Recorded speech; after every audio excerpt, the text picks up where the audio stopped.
Muy buenas tardes, señorías. Se reanuda la sesión. Ocupen sus escaños, por favor. Continuamos con la comparecencia del presidente del Gobierno ante el Pleno del Congreso de los Diputados. Se debaten acumuladamente las siguientes solicitudes de comparecencia. Comparecencia a petición propia del presidente del Gobierno ante el Pleno del Congreso de los Diputados para informar del Consejo Europeo celebrado los días 20 y 21 de octubre y del Consejo Europeo celebrado el día 15 de diciembre de 2022, así como de las medidas adoptadas por el Gobierno para hacer frente a las consecuencias económicas y sociales de la guerra en Ucrania. Asimismo, comparecencia del presidente del Gobierno ante el Pleno de la Cámara, solicitada por la señora Gamarra Ruiz Clavijo y otros 87 diputados, para que informe de los resultados de las conclusiones del Consejo Europeo. Para sustanciar dichas comparecencias, tiene la palabra el señor presidente del Gobierno.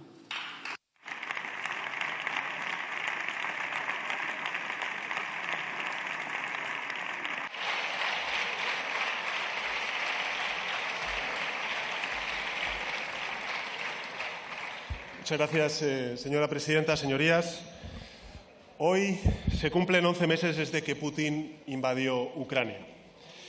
El 24 de febrero de 2022 va a ser recordado singularmente por ser el día en el que la guerra volvió a Europa. 11 meses en los que Ucrania ha resistido, luchando por su libertad y por su independencia. Los combates, evidentemente, se libran allí, en suelo ucraniano, pero las consecuencias de la agresión rusa llegan mucho más lejos, impactan frontalmente en la Unión Europea.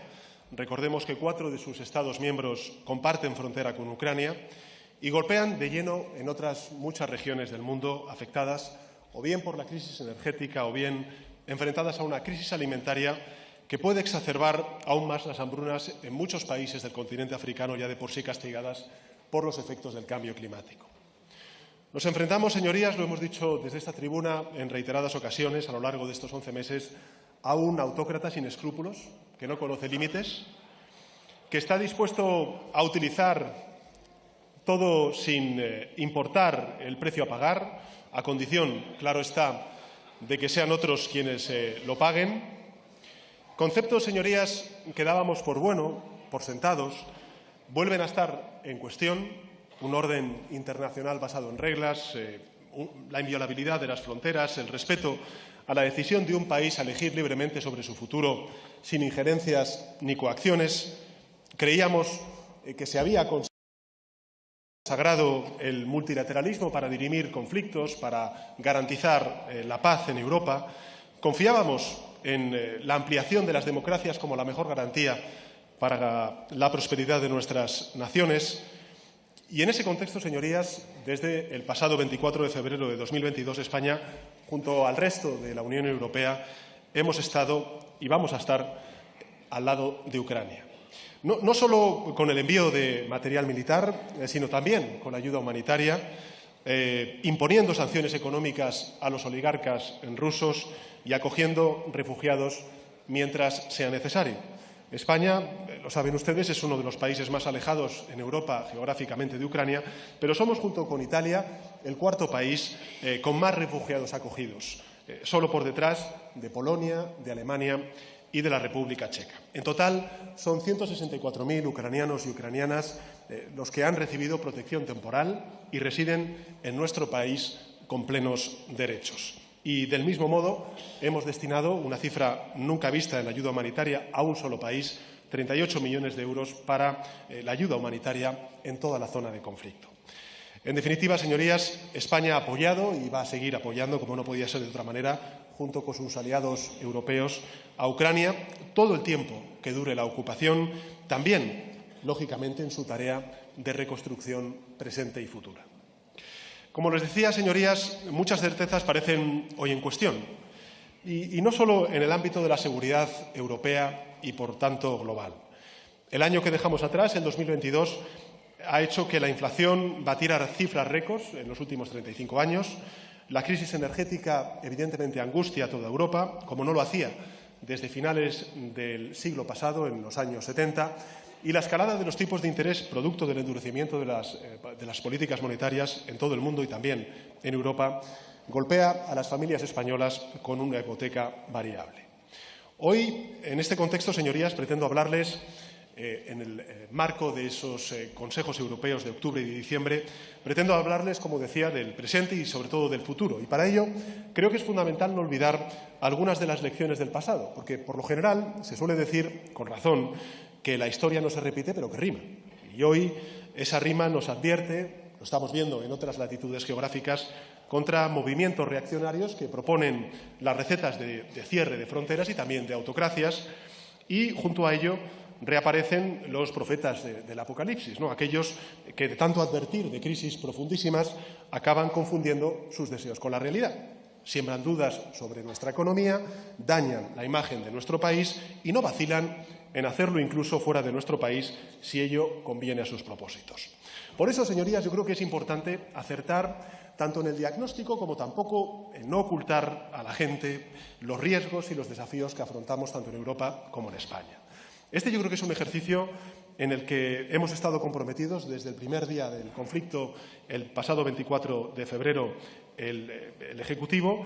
No hemos ocultado las dificultades que tenemos por delante, nunca hemos edulcorado la realidad, no hemos pintado tampoco escenarios idílicos, porque los riesgos están ahí, siguen existiendo y siguen teniendo un impacto real sobre la economía de nuestros hogares y también sobre la economía en su conjunto. Por tanto, creo, señorías, que lo esencial es acertar en el rumbo a seguir, volcarse en lo que importa, y lo que importa es proteger a la mayoría social de nuestro país, avanzar en eso que en muchas ocasiones se invoca, que es la política útil, y la política útil no es más que tratar de resolver los problemas de la gente, los problemas reales de la gente. De los otros vamos a tener esta tarde, ya me figuro yo, bastante que hablar a lo largo de las réplicas y las dúplicas con algunos grupos parlamentarios de la oposición.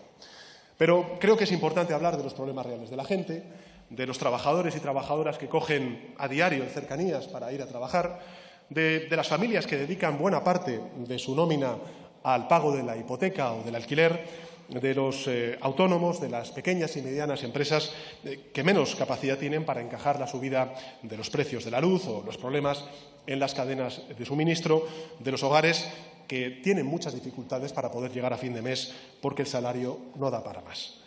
Cerramos, en todo caso, señorías, el año 2022, como decía antes, con una tasa de inflación del 8,4%. Y este dato general para el conjunto de la economía tiene distintos impactos. Sus consecuencias no son iguales para todos. Para alguien, alguna familia con ingresos superiores a los 100.000 euros al año, ese 8,4% es un contratiempo. Para una familia con unos ingresos por debajo de 30.000 euros al año, ese 8,4% tiene unos efectos dramáticos. En el hogar de los 100.000 euros en ingresos, pues evidentemente habrá que hacer ajustes. En el hogar donde se gana 3 veces menos, esos 200 euros mensuales de merma son la diferencia entre vivir y sobrevivir. Señorías, me lo han escuchado decir en muchas ocasiones. Evidentemente, nosotros, como Ejecutivo, gobernamos para toda la ciudadanía, pero si hay que priorizar, este Gobierno lo tiene claro. Gobernamos prioritariamente para esa mayoría social, tantas veces relegada durante los peores años de la crisis financiera. Lo dije desde el primer día de la guerra, y es que, como también hicimos durante la pandemia, vamos a poner todos los recursos del Estado al servicio de la mayoría, y no al revés, mucho menos al servicio de una minoría poderosa, mientras se condena al sálvese quien pueda a la mayoría de la gente. Esta vez, insisto, como también ocurrió en la respuesta que dimos al COVID-19, se va a imponer la respuesta social. Y se va a imponer esa respuesta social frente a la fracasada respuesta neoliberal de la crisis financiera. Esta vez habrá subidas de las pensiones conforme al IPC y no su congelación, como ocurrió en el pasado, mientras se rescataban, por cierto, con dinero público, bancos quebrados. Esta vez habrá subidas del salario mínimo interprofesional y no su congelación, como ocurrió en el pasado, mientras los dirigentes gubernamentales de entonces cobraban sobresueldos en A y en B. Esta vez habrá bajadas de impuestos a la clase media y a la clase trabajadora y no subidas indiscriminadas de impuestos a esa clase media y trabajadora, mientras se aprobaba por parte del Gobierno de entonces amnistías fiscales para grandes defraudadores. Esta vez, señorías, habrá justicia fiscal porque nos pretendemos y también estamos empeñados en reconstruir esa cohesión social quebrada por la fallida respuesta neoliberal a la crisis financiera. Por cierto, señorías, que tras conocer los datos de la Autoridad Europea Bancaria, en las que sitúan a la banca española como el lugar donde se concentra el grueso de los directivos con mayores y mejores sueldos de toda Europa, creo que es de puro sentido común pedirles un mayor esfuerzo con la creación del impuesto de las grandes entidades financieras. En todo caso, como siempre hemos dicho, primero con la pandemia y ahora con esta guerra, gobernar es elegir, siempre lo es, y el Gobierno elige proteger a la gente de a pie, como hicimos, insisto una vez más, durante la pandemia. Y lo hacemos no solamente porque somos un Gobierno de coalición progresista comprometido con la justicia social, sino porque creo que además los datos corroboran, certifican que esta es la respuesta más eficaz desde el punto de vista económico. Los datos así lo indican. Hace 10 años, si echamos una ojeada a los medios de comunicación de un mes de enero de 2013, veremos cómo se recogía en esos medios de comunicación que la tasa de paro en nuestro país estaba en el 26%. España sufría un desempleo que llegaba a 6 millones de parados y paradas en España.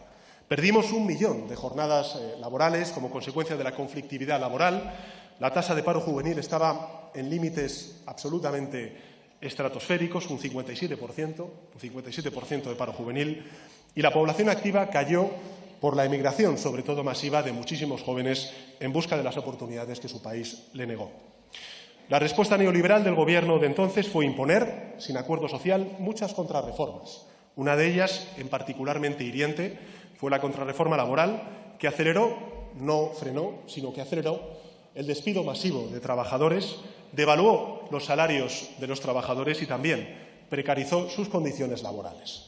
Hoy, en Europa, señorías, pocos defienden ya ese legado de cenizas. Hay nostálgicos, lógicamente, en toda Europa, también en España, sobre esa respuesta neoliberal a la crisis financiera, pero no son mayoría. Y, en todo caso, a los ciudadanos y ciudadanas que estén siguiendo este debate, les voy a dar 2 datos elocuentes que me parece certifican el por qué estoy defendiendo esta respuesta social, no solamente por justicia, sino también por eficacia económica, como hemos hecho durante la pandemia, a la guerra en contraposición con la crisis financiera. Con la respuesta neoliberal de entonces, se tardaron 8 años, señorías, 8 años, en recuperar los niveles previos del Producto Interior Bruto a antes de la crisis financiera. Y se tardaron 10 años en recuperar los niveles de empleo previos a la crisis financiera. Con la respuesta social que hemos ido dando a lo largo de estos complejos 3 años, con todas las dificultades y también con los errores que hayamos podido cometer, en 2 años hemos recuperado el nivel de empleo previo a la pandemia. Pronto vamos a recuperar los niveles previos de PIB y la desigualdad, señorías, no ha aumentado como sí sucedió durante la crisis financiera. Por eso, señorías, tras el inicio de la guerra, expliqué desde esta misma tribuna cuáles serían las respuestas, el plan para responder a las consecuencias económicas y sociales de la guerra de Putin en Ucrania. Recordarán además que situé en 2 ámbitos, el nacional y el europeo, porque hay muchas cosas que dependen de Europa, pues las distintas respuestas que tenemos que dar a escala nacional y proponer también a nuestros socios europeos para que se materialicen. A nivel nacional, el plan de respuesta lleva movilizados hasta la fecha 45.000 millones de euros. 45.000 millones de euros. Los resultados de este gigantesco esfuerzo están a la vista. Hemos podido acabar el año 2022 con una tasa de crecimiento económico que va a estar por encima del 5% del Producto Interior Bruto, con la inflación más baja de toda Europa. Hemos reducido en 5 meses 5 puntos en la inflación y con un récord de afiliación a la Seguridad Social de toda la serie histórica y el paro más bajo de estos últimos 15 años. ¿Quiere decir esto, señorías, que nos quede, digamos, poco trabajo por hacer? Al contrario, nos queda muchísimo trabajo por hacer, no nos conformamos, pero creo que los resultados están ahí y que precisamente lo que hacen es certificar el éxito o la eficacia de nuestras respuestas y nos animan a seguir en esta senda inicial. A nivel europeo, señorías, de la mano de nuestros socios hemos impulsado medidas que antes de la guerra serían impensables. El pensar que Europa fuera a caminar por la compra centralizada de gas a terceros países era una quimera antes de que la guerra empezara, el pasado 24 de febrero. El impulso a las renovables, donde España es un ejemplo de inspiración para muchos, es algo ya asumido hasta incluso por aquellos países todavía dudosos, ¿no?, de estar comprometidos con esa transición verde. El destino de los fondos europeos a la transición verde, pero también a la transformación digital, la intervención en el precio del gas, de la electricidad, lo que se ha llamado la solución ibérica, o el impulso a las interconexiones energéticas, tanto eléctricas como también de hidrógeno, con Barcelona como principal protagonista europea, creo que son algunas, probablemente las principales medidas que España ha venido liderando en Bruselas. Y digo todo esto, señorías, porque creo que también esta es una gran diferencia respecto a lo que pasó en la crisis financiera, porque esto no se trata de tener conocimientos idiomáticos o no, se trata de dar batallas en Bruselas y de ganarlas, en beneficio de nuestro país, pero también de Europa, porque hoy España exporta soluciones frente a la crisis energética y de precios, a diferencia de lo que ocurrió hace 10 años bajo otros gobiernos con los que, si importábamos algo, fueron rescates al sector financiero y recortes a nuestro estado del bienestar. De todo esto, señorías, hemos hablado en los consejos europeos de octubre y de diciembre, y me gustaría hacerlo, además, recordando un dato que el otro día, cuando lo leía, me llamó muchísimo la atención. Es del último Eurobarómetro, publicado recientemente, donde se decía que el 81% de nuestros compatriotas se siente ciudadano europeo. 10 puntos por encima de la media europea, señorías.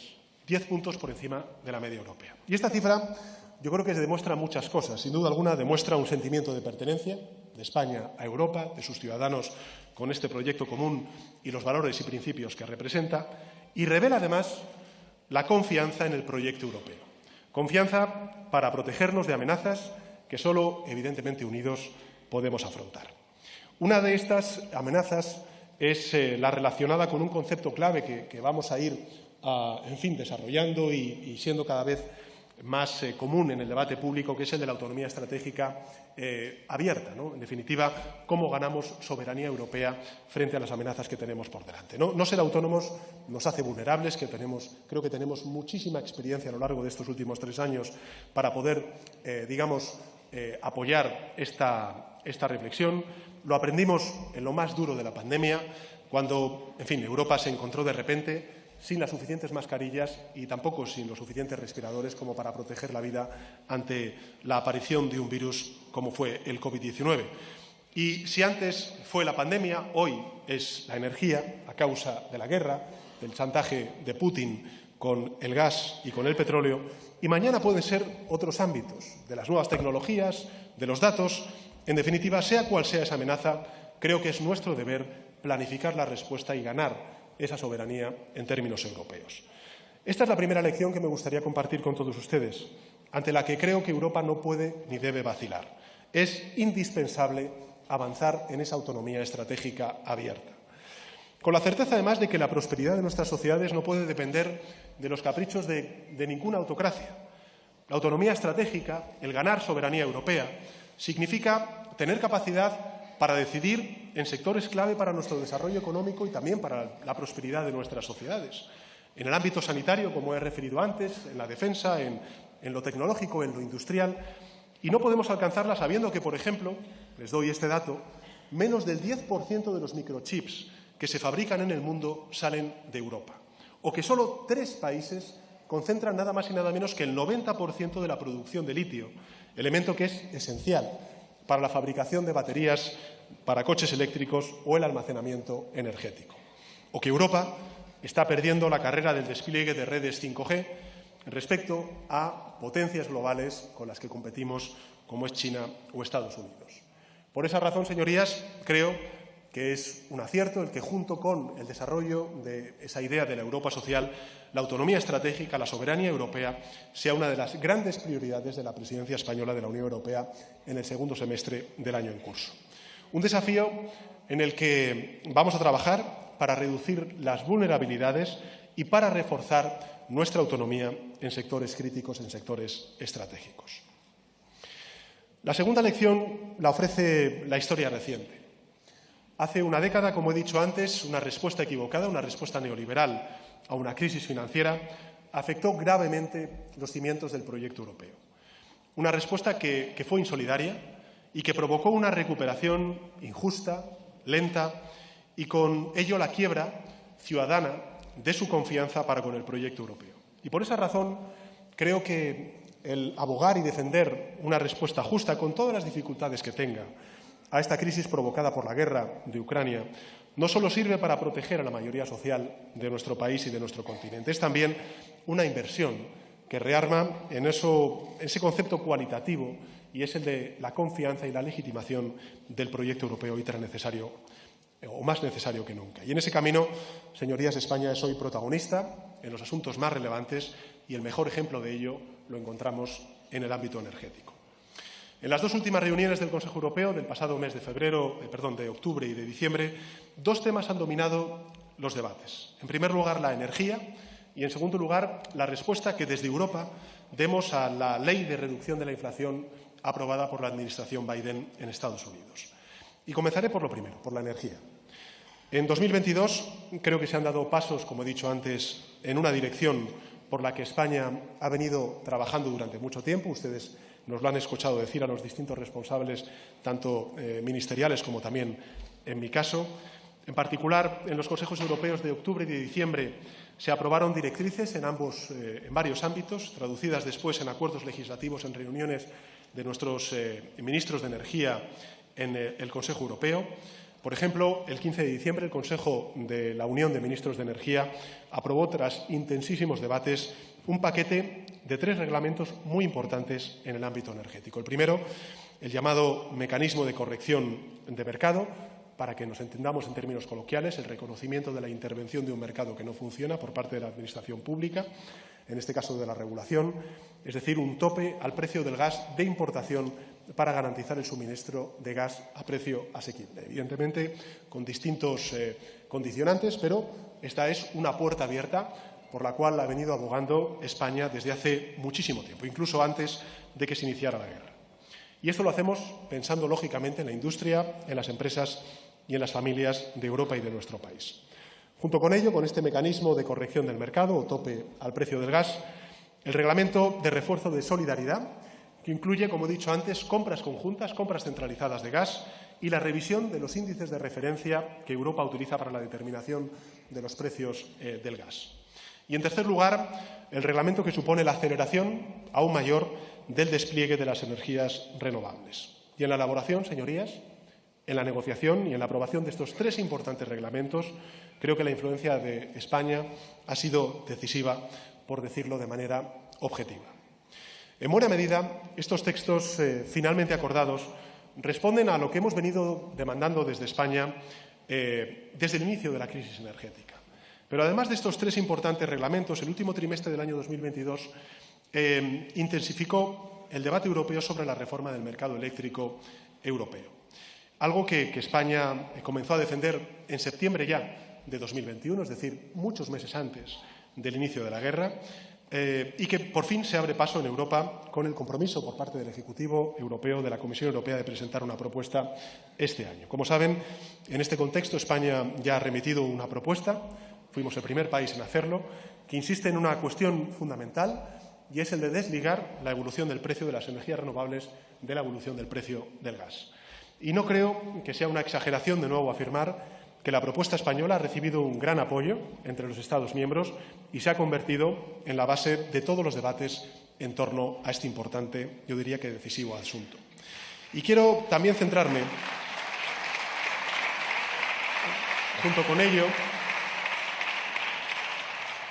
en la competitividad y la reindustrialización de Europa, materias obviamente conectadas con el debate sobre el precio de la energía. Como saben, la aprobación por parte de la Administración de Estados Unidos de lo que se llama la Ley de Reducción de la Inflación implica que la primera economía del mundo vaya a destinar una cantidad de casi 370.000 millones de dólares para subvencionar inversiones en sectores estratégicos industriales ligados a la transición ecológica. Estamos hablando de proyectos de hidrógeno, de baterías, de coches eléctricos, de energías renovables, entre otros muchos.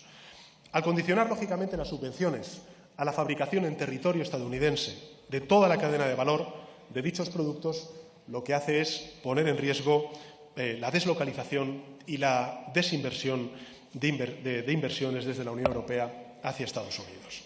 Y en ese sentido quiero manifestar ante la Cámara cuál es la posición de España a partir de 3 consideraciones que quisiera, concretar ante ustedes. En primer lugar, creo que es buena noticia que un gobierno en este caso demócrata, haga todo lo contrario a lo que hizo Trump cuando gobernó Estados Unidos, y es salirse de los acuerdos de París. Por tanto, es buena noticia que el Gobierno estadounidense impulse con estas medidas su compromiso en la lucha contra el cambio climático. Medidas que, lógicamente, lo que hacen es avanzar en una descarbonización acelerada de su economía, pero este objetivo no puede alcanzarse a costa de desindustrializar Europa y otras muchas economías emergentes del planeta. En segundo lugar, y por eso, lo que estamos haciendo es trabajar para lograr un acuerdo en las negociaciones actuales con el fin de excluir a los productos europeos de las cláusulas más proteccionistas de esta ley estadounidense. Creo que Estados Unidos y la Unión Europea somos socios, somos aliados globales, sobre todo en este contexto tan complejo derivado de la guerra de Putin en Ucrania. Compartimos valores, principios democráticos, por lo que parece razonable que vayamos de la mano en este asunto tan importante para nuestras economías. Y, finalmente, creo que también nosotros tenemos que hacer deberes, que Europa debe reaccionar para proteger sus intereses. Y esto es lo que acordamos durante el último Consejo Europeo del mes de diciembre. Pedirle a la Comisión que presentara un plan de respuesta coordinada para mejorar la resiliencia industrial europea, para mejorar nuestra competitividad a escala global y para preservar, al mismo tiempo, la integridad de uno de los principales logros de, el proyecto europeo, que es el mercado único. Y este plan, que va a ser presentado en los próximos días por parte de la Comisión Europea, debe contar con medidas en el corto, en el medio y en el largo plazo de regulación, de financiación y de reforma del marco de ayudas de Estado para hacerlo más ágil y adaptado al contexto actual. Y hacerlo, además, incluyendo la aceleración de los planes de recuperación, transformación y resiliencia, en definitiva, de los fondos europeos, que es lo que ha venido defendiendo España desde que, iniciamos este debate. Se trata, sin duda, de un asunto, yo le diría a sus señorías, de la máxima relevancia, porque están en juego inversiones cruciales para toda Europa y, sobre todo, lo que está en juego, tanto en el presente como en el futuro, es la capacidad de la Unión y su tejido industrial en un contexto geopolítico internacional marcado por la derivada proteccionista de potencias como Estados Unidos y también como China y como India. Y en este contexto, señorías, tan incierto, pues creo que hemos hecho cosas importantes, no solo ofreciendo solvencia, sino también solidaridad, por ejemplo, en todo lo derivado con la crisis energética. Hemos reducido la demanda de gas natural un 23% desde agosto, en comparación con el consumo medio de los últimos 5 años, y también más de un 7% en el caso de la demanda eléctrica. Lo fácil, señorías, hubiera sido tirar la toalla cuando nuestras propuestas eran recibidas con cierto escepticismo, no solamente en Bruselas, sino también aquí por parte de los que siempre están en donde están, en el no, pero nunca nos abatimos. Y gracias a ello, hoy ya no remamos solos. Hoy nos acompañan muchos gobiernos con los que avanzamos, creo, en una buena dirección, que es proteger a la mayoría social de nuestro país. Algunas resistencias, en todo caso, señorías, es lógico, eran previsibles. Por ejemplo, el de las grandes corporaciones energéticas, cuando dijimos que la guerra de Ucrania no podía ser una coartada para los beneficios extraordinarios de sectores que se han beneficiado precisamente de esta crisis. En toda crisis siempre hay sectores que se benefician del sufrimiento de la mayoría. Resistencias lógicas, decía, porque al fin y al cabo estamos hablando de su cuenta de resultados. Otras resistencias, en cambio, eran más inexplicables. Por ejemplo, las de aquellos que maniobraron para que esas medidas de justicia fiscal no prosperaran en Bruselas.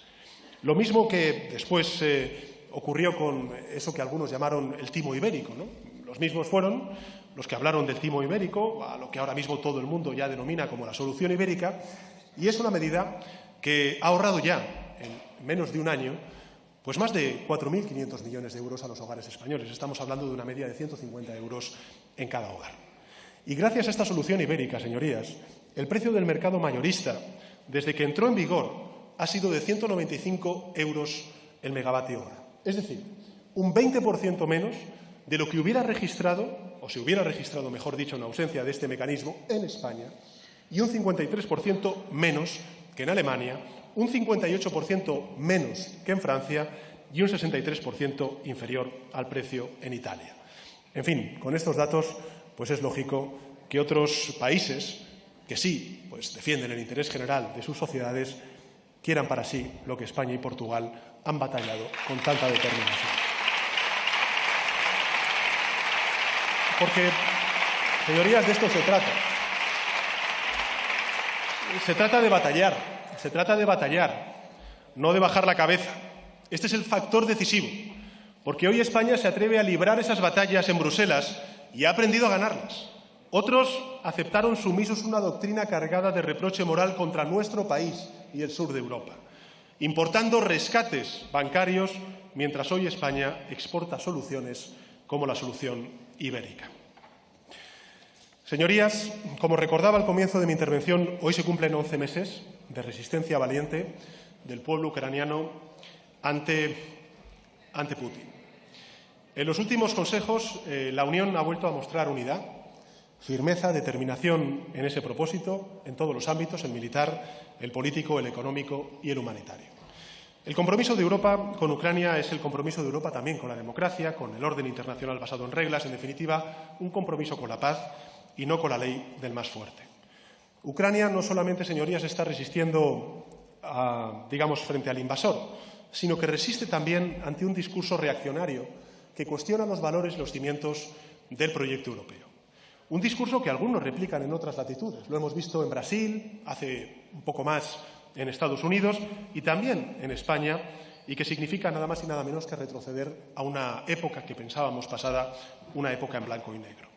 A todos ellos, señorías, les digo, en la sede de la soberanía nacional, que no lo van a conseguir jamás, que los derechos conquistados no se cuestionan, se defienden, se acatan y se ejercen, y si otros, por miedo o por cálculos postelectorales, les tiemblan las piernas para defenderlos, les digo que el Gobierno jamás le va a temblar la mano, que no vamos a ceder ni un milímetro.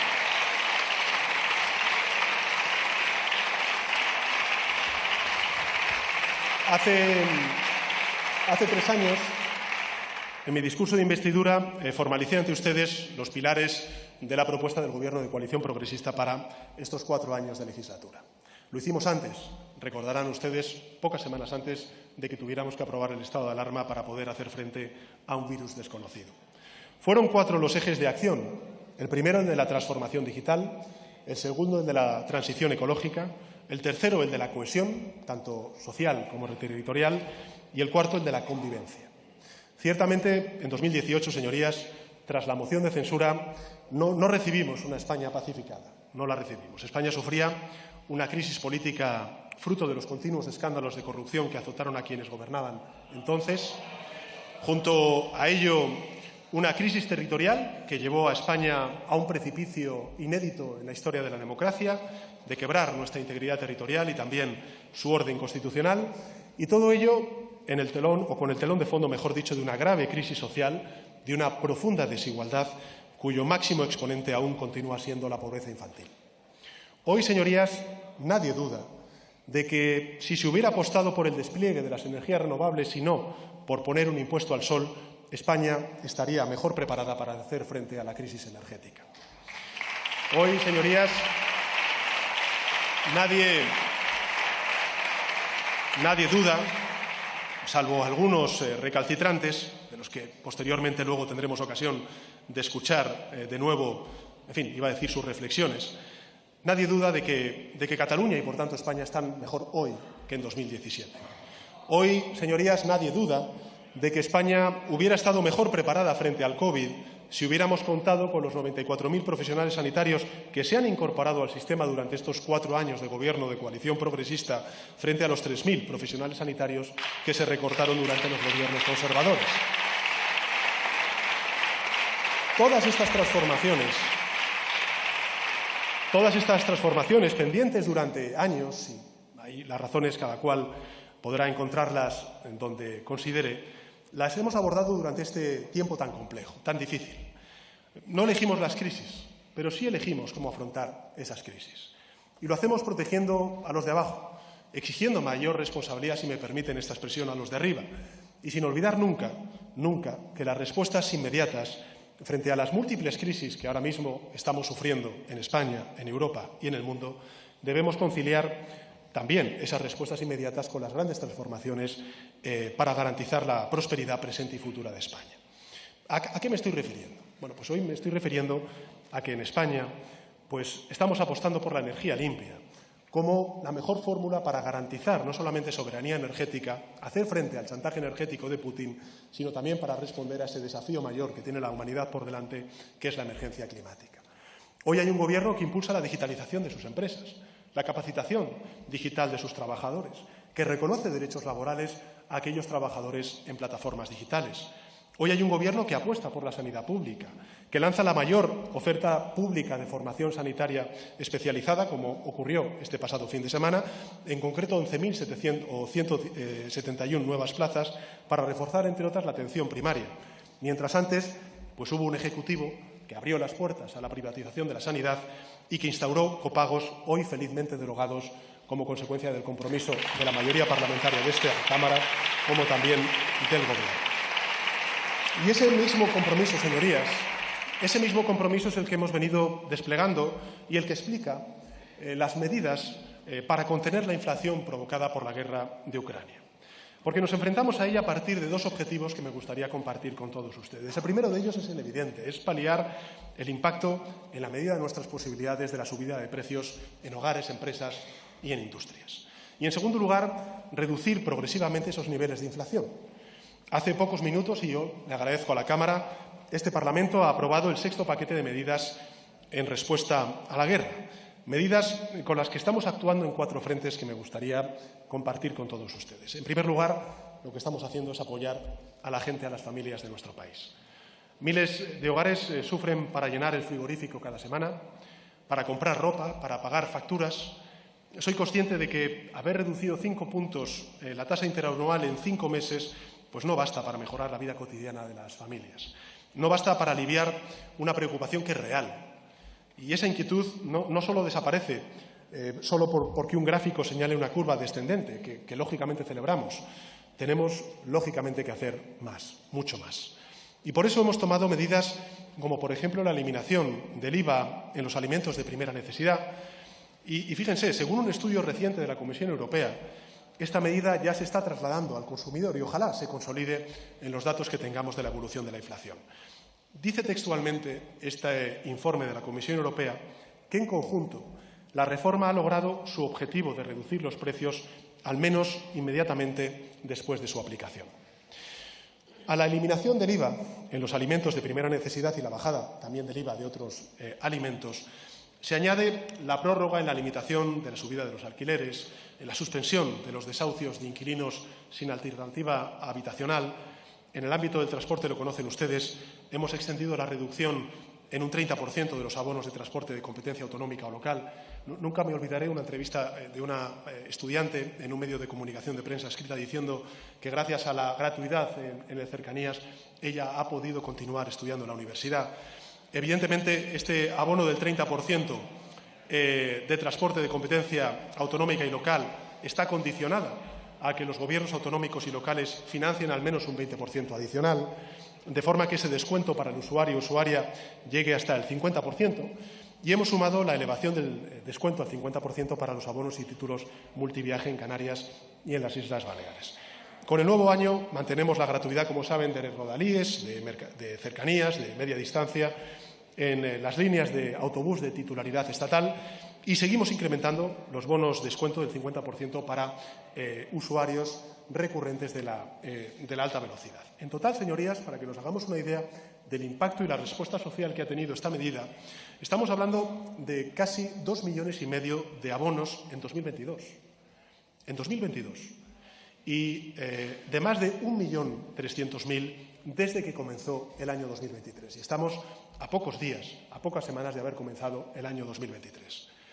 Soy consciente, señorías, de que tenemos que hacer mucho más. Soy consciente, por ejemplo, del impacto de la subida del Euribor en la carga hipotecaria para miles de hogares. Por eso hemos impulsado una reducción del tipo aplicable durante 5 años de carencia para familias con rentas inferiores a 25.200 euros al año. Hemos establecido también una medida de protección adicional para congelar la cuota durante un año allí donde el esfuerzo relativo sea mucho más elevado. Y también aquí, señorías, tenemos que aprender lecciones del pasado, porque no podemos dejar de lado a la mayoría a cambio de proteger certezas de minorías privilegiadas. Junto con las familias, señorías, lo que hacemos es actuar con determinación en el ámbito de la energía. He hecho referencia al esfuerzo que España ha hecho en liderar en el plano europeo esa reforma del mercado eléctrico, una reforma que se traduzca en rebaja de precios para que un bien esencial no sea un lujo inalcanzable, para que ninguna familia tenga que elegir entre comer o encender su radiador. Y a la solución ibérica, a cuyos efectos ya antes me he referido, quiero añadir también el refuerzo que hemos hecho del bono social eléctrico, el aumento de la dotación del bono social térmico, el establecimiento del precio máximo de la bombona de butano, la reducción del IVA y de otros muchos impuestos sobre electricidad y el gas, o la prohibición de la suspensión del suministro de energía, de electricidad, de gas y de agua. Y en tercer lugar, lógicamente, apoyar a nuestras pequeñas y medianas empresas, a los sectores estratégicos y también a la industria. Lo hacemos con más líneas de avales para autónomos, para empresas afectadas por el incremento de los costes energéticos, también de las materias primas. Ayudamos a sectores especialmente afectados. Recordemos el transporte terrestre de mercancías, de pasajeros, la agricultura, la ganadería, la pesca, la cerámica, con líneas ICO de liquidez, con ayudas directas y también con un PERTE de descarbonización que va a ayudar también a la modernización de esta importante industria. Hemos prorrogado también el descuento en el combustible a transportistas, a agricultores, a navieras, a pescadores. Hemos impulsado ayudas directas específicas para grandes consumidores de electricidad y, como he dicho antes, industria gas intensiva. Y, finalmente, hemos avanzado en eso que se llama la justicia fiscal, es decir, repartir de forma justa las cargas, los costes, los sacrificios en un contexto como el actual. Creo que es, no solamente desde un punto de vista de eficacia económica, sino también de imperativo moral, muy pertinente. Es la única forma de reforzar lo público, lo que es de todos, de todas, lo que nos salva cuando todo lo damos o todo lo demás falla. Hemos creado algunos nuevos tributos y todos ellos tienen un común denominador que me gustaría compartir con ustedes, y es exigir un esfuerzo adicional a quien más tiene y a quien más se ha beneficiado por la escalada de los precios y la subida de los tipos. Y lo afirmo abiertamente, señorías, porque cuando hay que hacer un esfuerzo suplementario en tiempos difíciles como el actual, ese esfuerzo debe recaer en quienes disfrutan de una posición mucho más holgada. En eso consiste la justicia fiscal. Y creo que es lo más decente que podemos hacer en estos tiempos de incertidumbre. ¿A cambio qué es lo que estamos haciendo? Bueno, a cambio, no solamente hemos puesto en marcha esos 45.000 millones de euros para proteger a la gente, sino que también hay una reforma fiscal selectiva que incluye una reducción de rendimientos del trabajo que va a beneficiar a 1 de cada 2 trabajadores y trabajadoras en nuestro país, que incluimos también una reducción en la tributación de los trabajadores autónomos que va a beneficiar a casi 1 millón de ellos. Rebajamos también el impuesto de sociedades para las pequeñas y medianas empresas que facturan hasta 1 millón de euros y que alcanzará a más de 400.000 empresas en nuestro país. Estas y otras medidas adicionales implican una movilización de recursos sin precedentes. Estamos hablando, de nuevo, repito, de 45.000 millones de euros en fondos públicos para proteger a las personas, a las empresas, a las industrias allí donde más se necesita y en el momento más adecuado. Reconozco, señorías, que son medidas de corte progresista, sociales, las mismas que se abren paso en otros muchos países europeos, justo las contrarias, como he dicho al principio de mi intervención, de las que se aplicaron durante la crisis financiera y que hoy rechaza afortunadamente la mayoría de países europeos y también el consenso internacional. Todos creo que tenemos muy presentes no solamente las lecciones de hace 10 años, sino también el fracaso de recetas neoliberales tras la crisis vivida en el Reino Unido y que se llevó por delante al gobierno conservador de Liz Truss. Señorías, como saben, la semana pasada tuve una vez más ocasión de participar en el Foro Económico Mundial. Durante mi estancia tuve que responder de forma recurrente a 2 preguntas que me gustaría compartir con ustedes, y eran cuáles eran las recetas, y cito textualmente, del éxito económico español, dicho literalmente por los organizadores, y si creía que podían servir de ejemplo para otros países. Hubo un tiempo no demasiado lejano en el que... Les pido, por favor, silencio y respeto. Hubo un tiempo no demasiado lejano en el que España no frecuentaba este tipo de encuentros. Y evidentemente, pues la razón se debía a evitar el mal trago de representar a un país, el nuestro, cuya economía se percibía como un problema permanente. Hoy España es una opción de confianza pese a la complejidad de la coyuntura económica que vivimos. Un país que no solo ha hecho sus deberes, sino que toma la iniciativa y que propone soluciones ante problemas europeos y globales. Un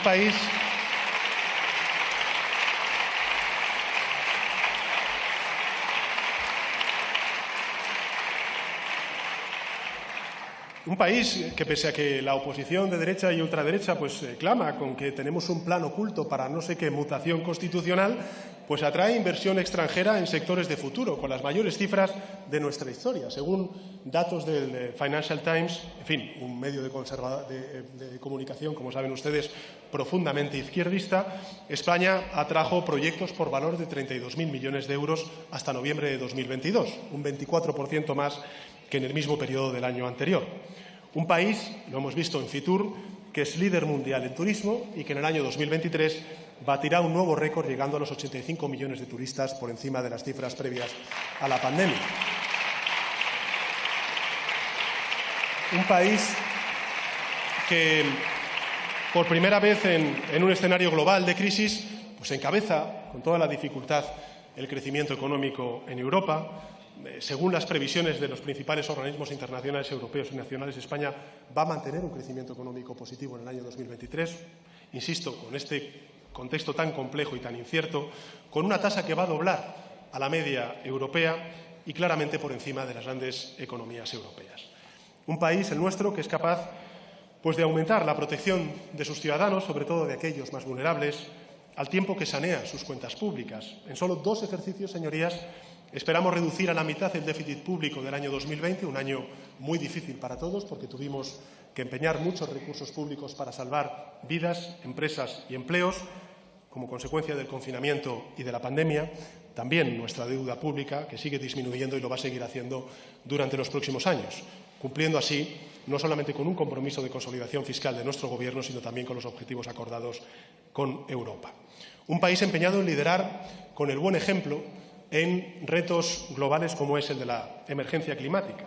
Lideramos la transición energética, no nos conformamos con ser el 5º país a nivel mundial en producción eólica o el 8º en energía renovable y por eso nuestro país ya acoge nada más y nada menos que el 20% de todos los proyectos relacionados con el hidrógeno verde en el mundo, con proyectos tan emblemáticos como el H2Med de interconexión entre Barcelona y Marsella. El pasado fin de semana, señorías, también hemos conocido la importante decisión de Alemania de adherirse a este proyecto H2Med. Es un hito, yo creo que extraordinario, que refuerza la auténtica dimensión europea de esta gran iniciativa impulsada desde el inicio por España junto con Portugal. Y un país, en definitiva, señorías, capaz de crear más y mejores empleos en medio de la crisis, a diferencia de lo que ocurría antes, gracias a las medidas de protección desplegadas durante la pandemia, a la reforma laboral acordada con los agentes sociales, elaborada desde el diálogo y no desde la imposición, como ocurrió en la década de 2010. Fíjense, señorías, casi 500.000 de nuevos empleos durante 2022 creados, hasta llegar a los 20.300.000 nuevos cotizantes, o mejor dicho, cotizantes. Y este es, señorías, el dato más elocuente de que estamos resolviendo uno de los males seculares de nuestro mercado laboral, con todo lo que tenemos por delante que hacer todavía en el ámbito laboral. Y es un 232% más, es decir, de incremento de contratos indefinidos en tan solo un año, que ponen cifras al primer año de vigencia de la reforma laboral. Una reforma laboral que no solo, como he dicho antes, es fruto del diálogo social, que ha contado en consecuencia con el acuerdo de los empresarios y los sindicatos en nuestro país, sino que recientemente ha sido alabada por el propio Fondo Monetario Internacional, tampoco sospechoso de ser un peligroso izquierdista. Un país, señorías, que ha revertido la reforma de las pensiones y que hubiera condenado a la pérdida de poder adquisitivo a más de 10 millones de pensionistas de haber continuado vigente la contrarreforma del Partido Popular. Hoy, señorías, fíjense, gracias a la indexación con arreglo al IPC, la pensión media se incrementa en 108 euros al mes en lugar de los 2,39 euros de euro de subida que se les habría aplicado con el sistema aprobado por el Partido Popular.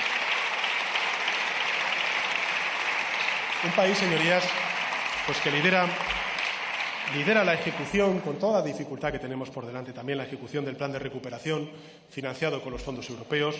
Hemos recibido ya 31.000 millones de euros y en unos días esperamos recibir los 6.000 millones de euros pendientes.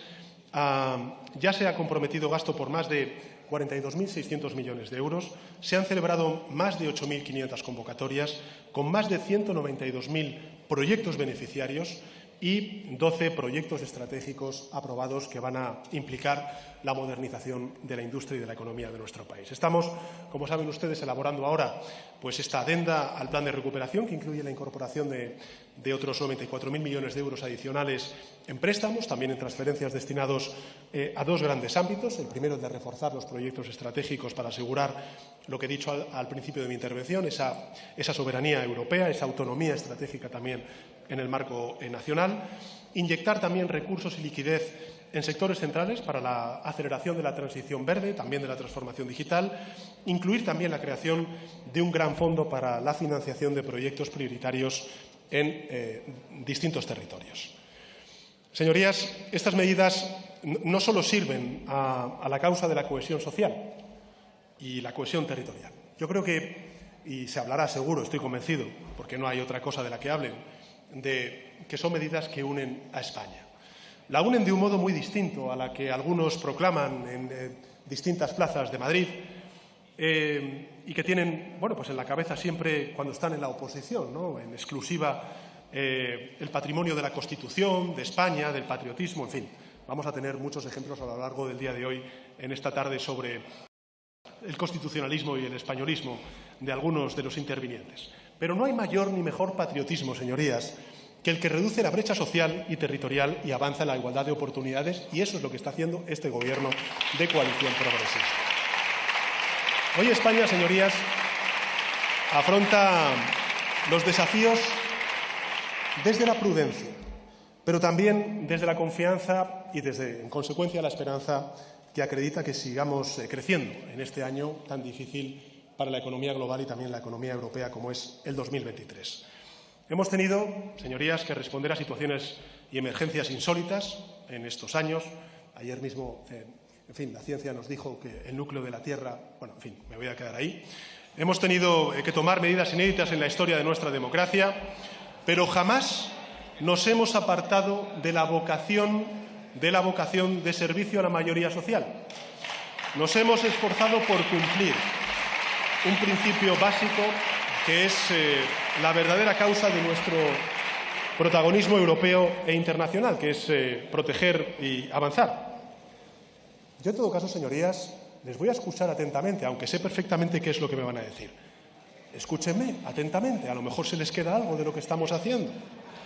Nada de todo esto quiere decir, señorías, que España no tenga problemas que afrontar. Los tiene, son serios y son apremiantes. Más apremiantes aún después de 10 años de fracaso de respuesta neoliberal a la crisis financiera. No estamos libres de las conmociones que nos afectan al igual que a nuestros socios más directos, ni de la incertidumbre ni tampoco de la inestabilidad que muy posiblemente seguirán marcando el futuro inmediato del planeta. Y España, además, camina con el lastre de importantes problemas estructurales que, en muchos casos, pues tienen décadas de antigüedad. Y pese a los datos favorables de desempleo, de afiliación, de crecimiento económico, pues es evidente que nuestra tasa de paro continúa siendo inaceptable, sobre todo cuando estamos hablando del paro juvenil o del paro entre las mujeres. Tanto como también los indicadores de desigualdad social, de desigualdad intergeneracional, de desigualdad territorial o de desigualdad de género, cuya expresión más cruel es la violencia que sufren las mujeres. Mantenemos todavía algunas graves carencias en términos de competitividad, de productividad, de formación de nuestro capital humano. Arrastramos procesos de degradación ambiental, de pérdida de biodiversidad agravados por la emergencia climática y aún seguimos teniendo brechas inaceptables en términos de cohesión social y territorial. Y en estos años, señorías, creo que, pese a las dificultades, hemos avanzado mucho en estos ámbitos. Pero queda, evidentemente, mucho por hacer. Por eso, creo que es imprescindible seguir avanzando en la agenda de transformaciones estructurales que se marcó, como he dicho antes, al principio de la legislatura, este Gobierno de coalición progresista. Y eso es precisamente lo que vamos a seguir haciendo, señorías. Seguir protegiendo a las grandes mayorías del país de los efectos de la guerra, seguir avanzando hacia una España que se tiene que reindustrializar, aprovechando y viendo como oportunidades lo que otros ven como desafíos inalcanzables, que son pues las oportunidades que nos ofrece la transición energética, la transformación digital, para hacer de nuestro país un país más sostenible, más cohesionado y, en definitiva, una España más justa. Muchísimas gracias, señoría. Gracias, señora presidenta. Muchas gracias, señor presidente.